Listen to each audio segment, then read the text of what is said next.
got a super expensive power bill, so it's gonna be budget dinner of noodles. Oh yeah, classic. What do you go with the migarang? Do you guys in Norway? Do you go with like is that like the typical like uni kid meal? Is like migarang? Because yeah, in Australia, migarang is a staple of any uni student's diet around here, especially when they've just moved out and first looking to develop their own independence. Okay, so this is almost every god's thing in the game. You know what, Doge? Since you're here, goodly noodles because they gluten free. Okay, fair enough. Whatever gluten did to you, I guess that's between you and gluten, but that's cool, I guess.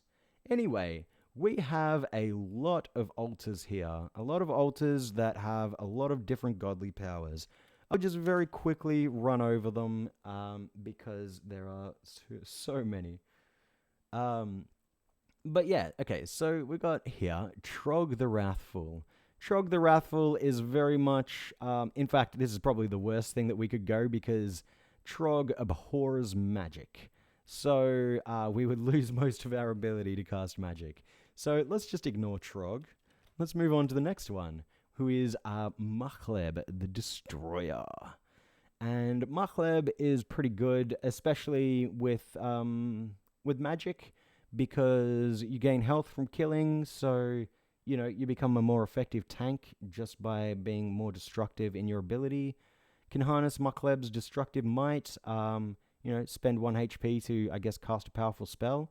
You can also summon servants, and eventually, if he likes you enough, you can summon greater servants, and also hurl greater destruction. That's always fun. So Makleb is a pretty good pick if we're going for full damage. Kuzlal Stormbringer is a very interesting deity. So what happens when you start worshipping Kuzlal is Kuzlal grants you and your divine allies immunity to clouds, and also you are surrounded by a storm. So this storm is essentially the main kind of perk of Kuzlal, and as you develop your faith, the storm gets better and better. As you get higher in piety. By the way, the way that these are listed, you can assume that this is like a list of like the longer you're with this god, the more of this will be available from the top down. So like when you first start worshipping, you'll immediately be immune to clouds, and then you'll start unlocking these new abilities as you appease your god. BRB, no worries. So yeah, this is one that I really like, especially for dragons. But then again, I kind of pick it if I don't know what sort of color dragon I'm going for, because it is more so like the clouds can be anything. The clouds can be poison, they can be fire, they can be lightning, they can be whatever. So this is just a very good one for anyone who's elementally attuned. And the storm surrounding you is powerful enough to repel missiles. You can adapt resistances when receiving elemental damage. That's permanent. So that's pretty sick. I do really like Kazlal, so that's one to consider. Here's one if you like to gamble. Nemelex Zober, the Trickster. This is a really interesting type of god. Essentially, you just get 3 cards or 3 like different decks where you can pull a bunch of cards from, and the cards will do different things. Like the cards can heal you, the cards can do damage to enemies, and they can do buffs, I think, as well, or something. But yeah, Zobech is a interesting god, and we would use those cards heavily and liberally if we went with him. Fedhas Madash could be a very interesting. No, DJ, no one leaves. Jeez. That's it. Just perpetually have my stream open 24/7. I wonder if that would be better or worse in terms of Twitch stats. Because technically you're not getting like new people. I don't know. Whatever. So yeah, Fedhas Madash is an interesting one. Fedhas is the god of plant and fungal life. So essentially, immediately you get the ability to walk through plants and fire through allied plants. So you don't get to walk through fire, you get to shoot your magic and stuff through plants, which could be really great. You know, we could surround ourselves. You can encircle yourself with summon briar patches and make it just impossible for anyone to reach us and just pew pew with the magic. So that's fun. You can grow, I don't know, different types of plants. The Oklob plants are super powerful, but of course, none of these plants move. So they're not allies that you can take with you. And just give me 1 sec because now, indeed, my music has finished. So on to the next album. Anyway, yeah, interesting one. This one, Gozag Yim Sagoz the Greedy. This is another interesting god. So you can passively detect gold, but the most interesting abilities of this guy is Gozag turns your defeated foes' bodies into gold. So instead of getting food from your enemies to be able to sustain yourself, you instead only get money. And you can pick up rations from the dungeon, so that's not the worst thing. It definitely makes hunger management a lot harder though. But, you know, so much more money. And you're always able to fund a merchant who sells these rations, so long as you have the gold to do so. It is a lot of gold, but you do always have that ability if you balance your resources well enough. So that could be an interesting one. Dragons and gold are kind of a thing, you know. Dragons are notoriously greedy. El Villon, the healer. I mean, kind of lame, you know, just heals yourself, heals your party. It's whatever. Yeah. It's just, yeah, a way to heal yourself. Pretty much. Okay. The Wujian Council is a deity that I haven't really looked into that much. Probably not the best. Someone said money. Yep. Yeah, so that's not a bad god. We can go with that if you're down with that. There are still a bunch more to look at though, so you can hold off for now, or you can just jump into it. I have no problem going over this in detail, at the very least the first time, and then for future runs just being like, okay, what god you want, and just kind of giving a very brief overview of any sort of thing at all. Why are you not... There we go. Wait, what? Hold on. Sorry. My thing... No, I did it wrong. Oh, I'm bad at this. Let's do that and that. There we go. Okay, sorry. Now I'm set up. So yeah, the Wujian Council, and yeah, I'm fine with going over this in detail now, and then in the future, you know, kind of just rushing through it and being like, you can look it up in your own time if you want to know what the gods do. But yeah, so Wujian can perform damaging attacks just by moving towards foes, and you can lightly attack by moving around them.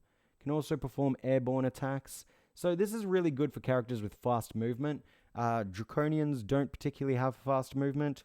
Let's just quickly press the at button, and we can see our movement speed is average. Attack speed is quite slow. It's just because we have no skill with that weapon. And base attributes, which you can see up there. So our move speed is average, so it really is not conducive to that sort of god. But it could happen.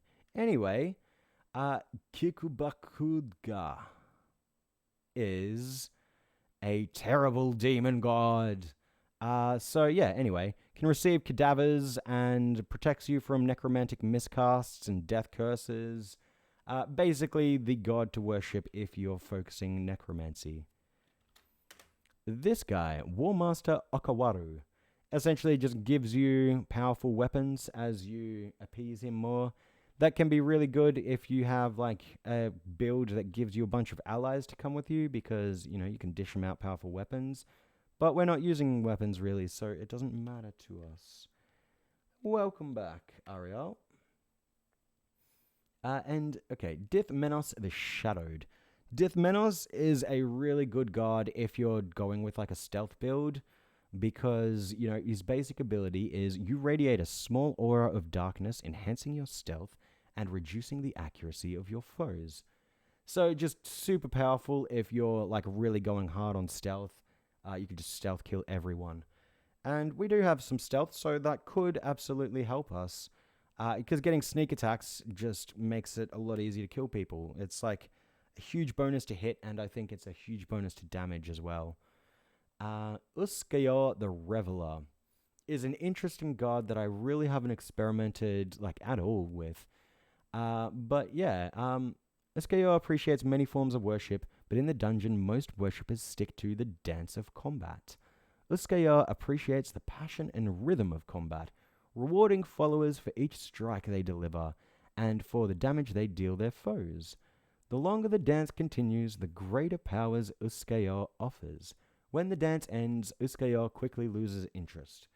So I'm guessing the way to get high levels of piety with Uskayor the Reveler is to chain your battles together, is to, like, get a bunch of people, a bunch of enemies to attack you, and then just, like, pummel away, like, 30, 40. I feel like this is a combo god. So, like, the more you hit Dance of Combat, my favorite dance at the YMCA. Well, I mean, like, if they let you do it there, then fuck it, go for it, man.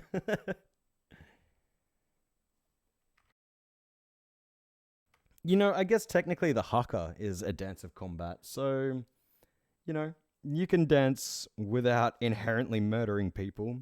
What comes next is up to you, but the dance itself doesn't have to murder people. But however, if you want to support that god, then I think you do. Anyway, so the followers of the Shining One are bound to the code of Honorable Warrior. So essentially you can't do sneak attacks, but you get protected from negative energy, radiate a small aura. You can summon divine warriors as well, which could be pretty sweet. Some good old sword fighting. Yeah. Well, yeah, I mean, like, technically, like, there was combat dances back in the day that many houses, like, many noble families used as kind of like the basis for sword training and sword styles. Because, like, martial arts as we know it is, punching fists, Shaolin monks, blah, blah, blah. But that's not martial arts, right? Or at least that's not the entirety of martial arts. Martial arts is the focus of the education of combat, right? So, like, if you got trained to use a sword, then you were being taught a martial art. And yeah, like, I don't know. I think that's kind of weird how, like, our perception of martial arts has just completely diverted to this whole, like, mystical artistic dance of Shaolin monks who only use combat when they have to, when really martial arts just refers to a documented form of fighting. But yeah, I don't know. Anyway, Zin is pretty good. Like, he can protect us if we ever get hurled into the abyss, because... Wait, no, Zin is not that one. That's the Shining One that can protect us from that. Zin occasionally shields you from chaos. Well, you never mind. He can do that sort of thing. Can cleanse potions of mutation. That's pretty cool. Mutating can be bad. Don't mutate, okay? Although that being said, mutations can be very fun. You can get some good things from mutating, but they will generally degenerate you if you drink them too much. Yeah, so Zin can protect from that at the expense, I guess, of not being able to use mutation potions. And Zom of Chaos. Zom does not give a fuck. Zom says, you are in my favor now, and you are in Zom's favor. Oh my god, Doge, please stop. Seriously, man. Like, it's so fucking cringy. Just don't. Yeah, Zom is essentially RNG. So you can get more favor, you can get less favor, you can get wrath called upon you. Wrath is something I haven't touched on at all, but if you abandon one god and decide to pick up another, you absolutely can. You're not locked into one god for the rest of your life. However, if you abandon the god, you will call upon the god's wrath. And Zom does not appreciate abandonment and will call down fearful punishments on disloyal followers. Unfaithful ex-followers will find themselves suffering through Zom's bad moods for so long as Zom can be bothered to remember about them. Still, Zom's caprice remains. The unfaithful are rewarded just as much, or just as the faithful are punished. And everybody has a kind of thing like that. Zom is kind of the weirdest one in the sense that he just don't give a fuck. But yeah, the last god that's here is a Vehumet. Vehumet is a god of destructive powers and magic, which could be a really good one to go with. There is another magic god called Sifmuna, which grants us like access to all sorts of magical like spell books and all sorts of stuff. But Vehumet is very good for just pure destructive power. And yeah. So yeah, that's all the gods that we have available in this area. So is there anything that you're particularly leaning toward? You did say something about the money, which we could absolutely do.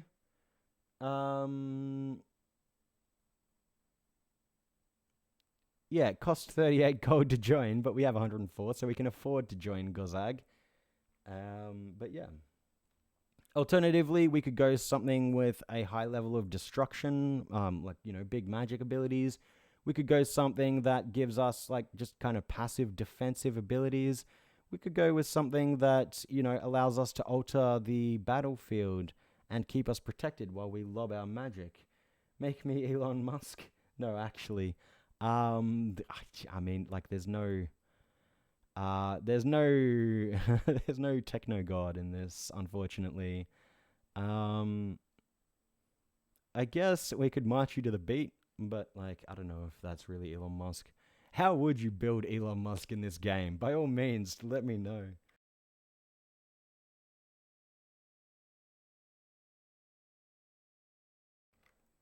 Offense is the good moneymaker. Go the destructive magic god thing. Alrighty, we can go Vehumet.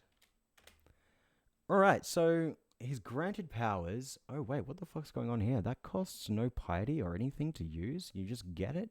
Weird. I don't think I've really explored much with Vehumet. I think the few times I went with Vehumet, I died very early, so I didn't really get devoted to them. One's devotion to Vehumet can be proven by causing as much carnage and destruction as possible. Yep, sounds like a doge. Okay, so the granted powers is you can memorize some of Vehumet's spells. You gain magical power from killing. Vehumet aids your destructive spells, and Vehumet extends the range of your destructive spells. Hell yeah, that sounds like your kind of god. Let's get on board. Vehumet welcomes you. Sweet. So we can see up here now, we are a Draconian of Vehumet. Also, Doge the Firebug. That title will change as our abilities and skills level up. It'll change and, be dependent on what sort of skills we focus. I really like that about the game. It just adds a bit more of that whole kind of unique run sort of thing. But yeah, anyway, let's look at this. We have no invocation skill. Invocation skill is usually the thing that you want to spec into once you pick up a god, because that's what allows you to more effectively use your god's abilities. However, we don't use piety for this god, I guess. I should read this so I get a proper understanding. Vehumet is a god of destructive powers of magic, follows or gain divine assistance in commanding the hermetic arts, and the most favored stand to gain access to one of the feared spells. Powers. Worships of Vehumet will quickly be able to recover their magical energy upon killing. Magical energy? Oh, you get mana back, not health back. As they gain power, they'll also gain enchantments to their destructive spells. First assistance in casting spells, and then in increased range. Why are you not telling me? Vehumet offers knowledge of increasingly powerful as they gain piety. But I have no invocation, so do I still gain piety? Because I thought your piety gain was directly tied to your invocation skill. But I guess not. I guess invocation only refers to Sorcerer's Apprentice. Vehumet is non-committal. Alright, that's fine. One less skill to focus is good for us, because that means yeah, we can get all of our other skills up to a higher level faster. Also, would love to pick up Fireball. Unfortunately, we just do not have the spell slots yet.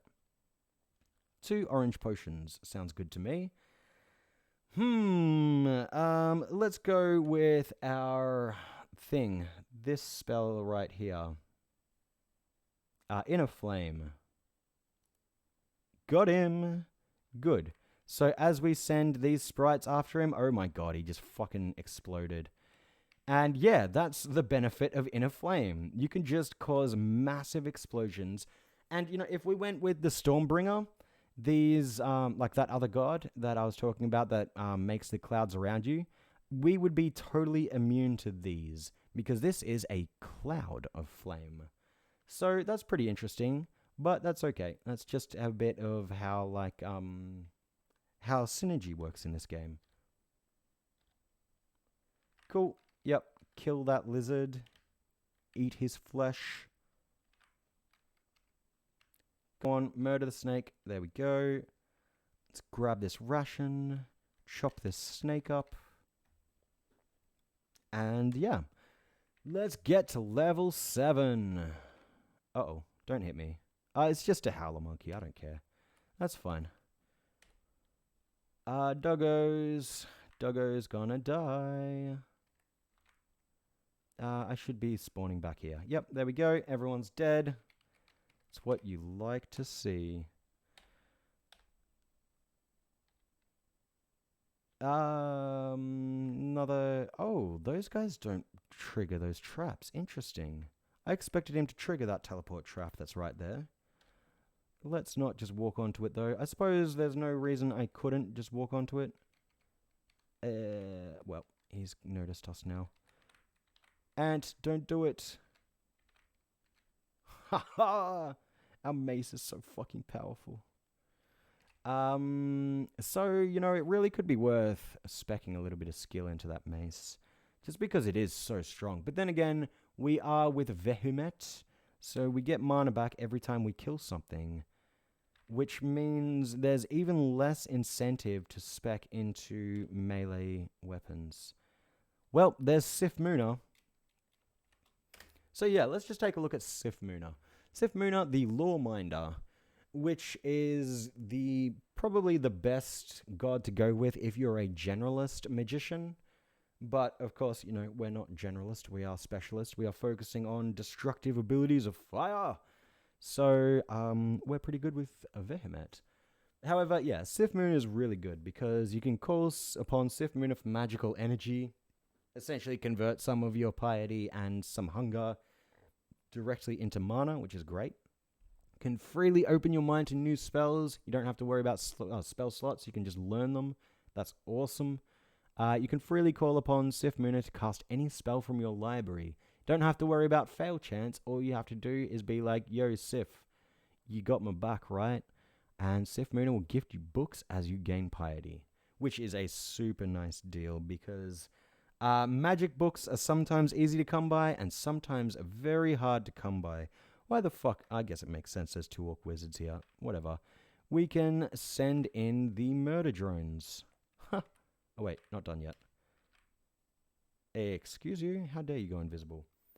I cannot actually get across there. What's on the ground here? No! There's a book. I want the magic.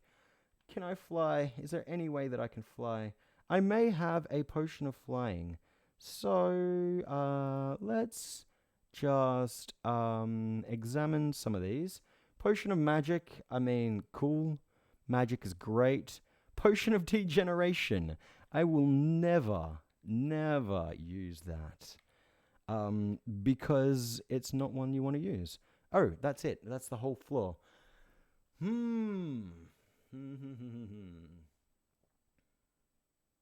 I don't think there's any way I can get to that book.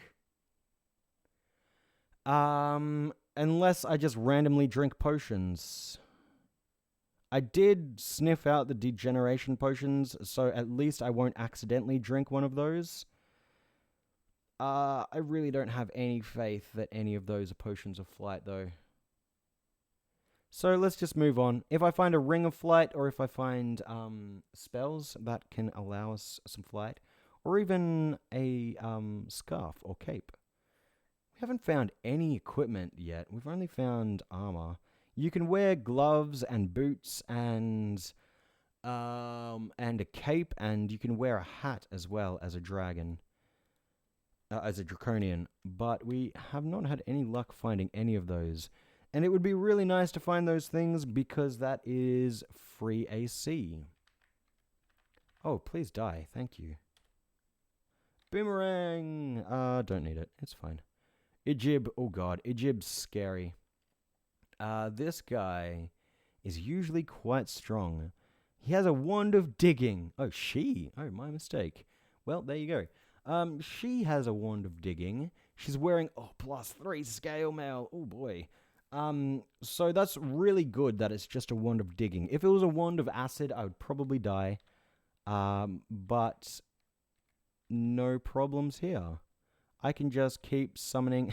Yeah, dig a hole in the wall so you can get to me. Yeah, clever. I can just keep summoning these fire boys to our job until they die. Lovely. Goodbye. Icy white. What the fuck? Mate, do you not understand how spec to fire I am? Why would our scales turn? Well, Doge. How Spectre-fire Doge is.